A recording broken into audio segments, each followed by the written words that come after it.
Évidemment, de graves problèmes mentaux nécessitent parfois de l'assistance extérieure. Mais comme la puissance financière des compagnies pharmaceutiques permet aux psychiatres de jouir d'une influence prépondérante auprès du grand public, des médias et du reste du domaine médical, les psychotropes représentent le seul traitement dont vous entendez parler. Mais il existe une chose que le consommateur peut faire. Il peut insister sur son droit de ne donner son consentement qu'en toute connaissance de cause. Informed consent boils down to the patient must be told about their diagnosis and what the risks and benefits and alternatives are to the treatment. Risks and benefits and alternatives to the treatment, risks, benefits and alternatives to not treatment. Quels sont donc les points clés d'un consentement éclairé en matière de psychotropes? Premièrement, les troubles psychiatriques ne sont pas de véritables maladies qui nécessitent des soins médicaux. Deuxièmement, il n'existe aucun document scientifique prouvant que les psychotropes guérissent le moindre trouble mental. Troisièmement, les psychotropes camouflent les symptômes tout en créant des effets secondaires graves à court et à long terme. Quatrièmement, les psychotropes peuvent créer un état de dépendance ou d'addiction aux médicaments. Cinquièmement, la plupart des troubles mentaux proviennent d'une maladie physique. Sixièmement, quel que soit l'état émotif ou psychologique d'une personne, il existe des méthodes alternatives efficaces qui ne nécessitent pas de psychotropes. Malheureusement, le patient n'est que rarement informé de ces points.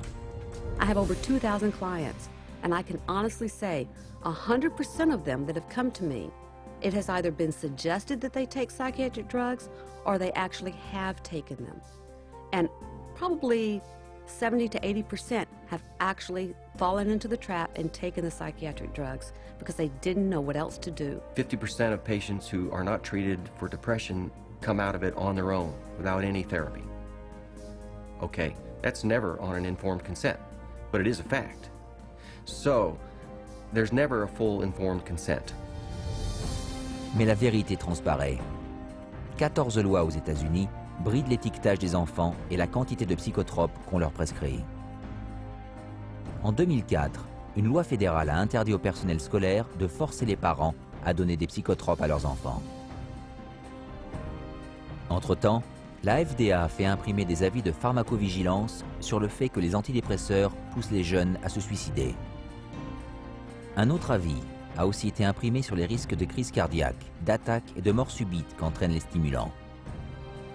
Certains survivants de traitements psychiatriques qui ont souffert d'effets morbides causés par les psychotropes ont aussi remporté beaucoup de succès en recourant à la justice pour être dédommagés.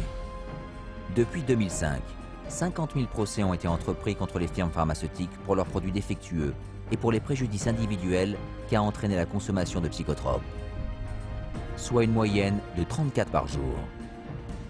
Eli Lilly, accusé de faire illégalement le marketing de son antipsychotique Zyprexa, a déboursé plus de 2,5 milliards de dollars au cours de la résolution à l'amiable de 31 000 plaintes dans 34 États. En 2009, le fabricant de psychotropes Pfizer a payé 2,3 milliards de dollars. Entre autres, il était accusé d'utiliser un groupe de façade afin de commercialiser illégalement son antipsychotique Géodon. Pourtant, grâce à un chiffre d'affaires annuel de quelques 600 milliards de dollars, les compagnies pharmaceutiques traitent les procès et les amendes comme une affaire de routine. C'est un fait connu qu'ils mettent des milliards de côté pour pouvoir payer.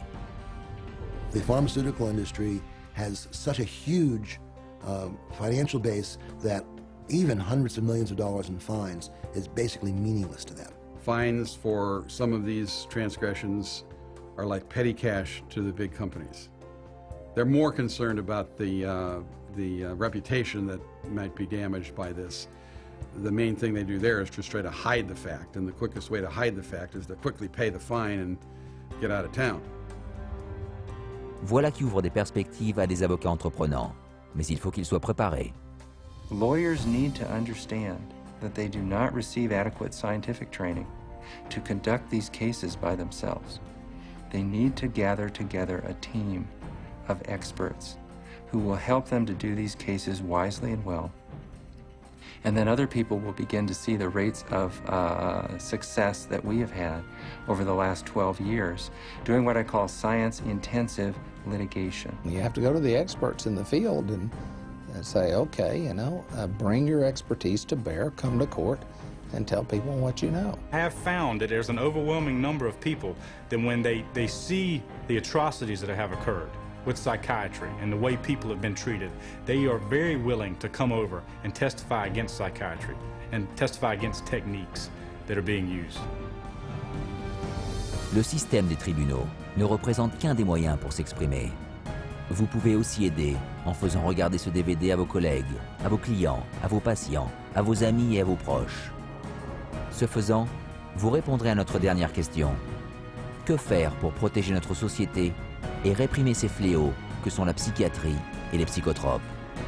Découvrez les faits sur cchr.org.